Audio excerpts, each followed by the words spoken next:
So I did grow up in Africa, which is very, very different. And the thing is, when you grow up in like in an African country, you notice the big differences when you move to like a white country, right? When we moved to New Zealand, the one thing that I noticed is everybody loves to work and everybody loves to go to the gym, right? This is like a big deal there, protein shakes, that kind of thing.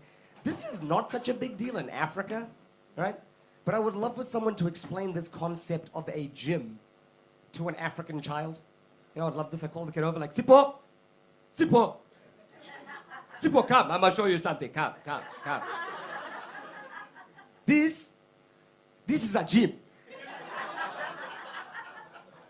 This is where white people come when they eat too much food.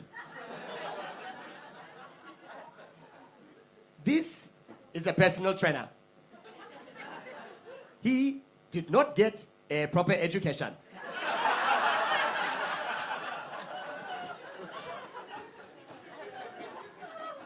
This is a treadmill. White people pay money to that gym, to drive to that gym, to come to this place to run on the same spot.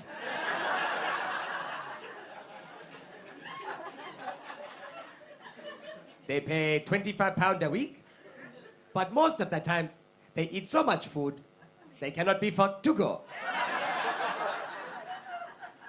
That's fair enough. So, I just want a round of applause. Who here has heard of South African Indians before? Make some noise if you have.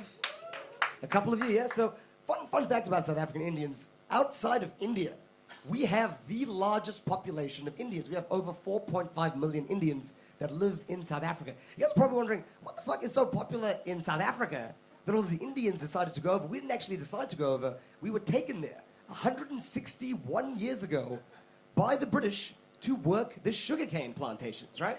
Now, I find this incredible that white people convinced Indians to go to Africa and do slave work. Do you know what I mean? Like, technically, it wasn't slavery, it was indentured laboring, which is a lifetime of servitude of which there's no escape. So completely different to slavery.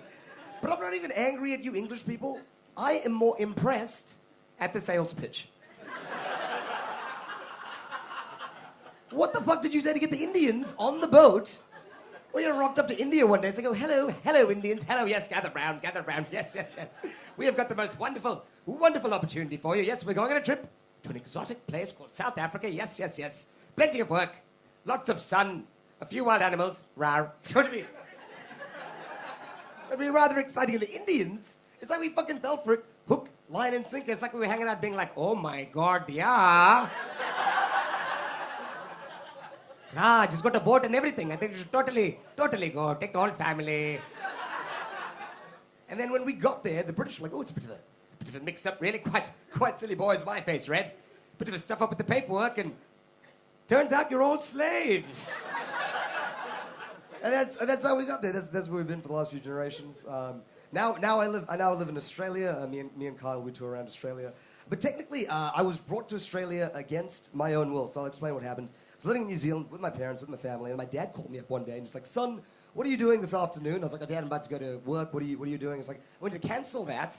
You need to move to Brisbane, Australia this afternoon. And I was like, why, what's going on in Brisbane? He's like, well, son, it's because I bought a chicken farm.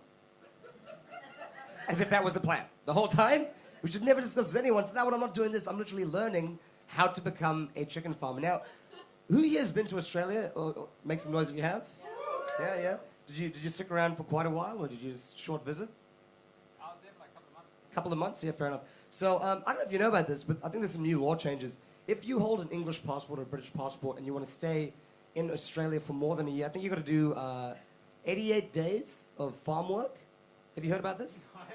No, you haven't. So here's a new law. So if you want to stick around and get your second year working visa in Australia, you have to do 88 days of rural farm work, fruit picking, that kind of thing. But here's the thing, it fucking sucks. It sucks because a lot of the time these farmers take advantage of these guys because technically you don't have to pay them. It's like a legal requirement. They might do their work. You don't get paid. You might do your sign-off. You might not get your sign-off.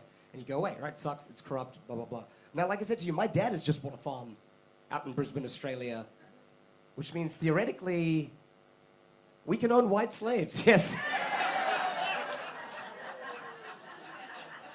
If my grandfather could see me now. You know what I mean?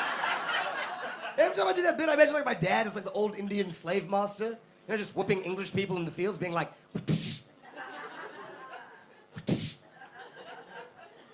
son, do you want to try? it is so cruel. They sunburn so easily, ah. That one is crying. Quick, son. Put on some Coldplay. I assume white people just go play. I don't fucking know. I don't know.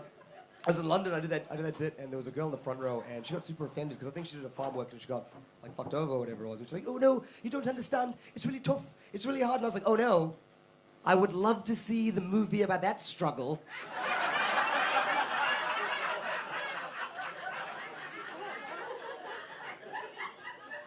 88 Days a Slave.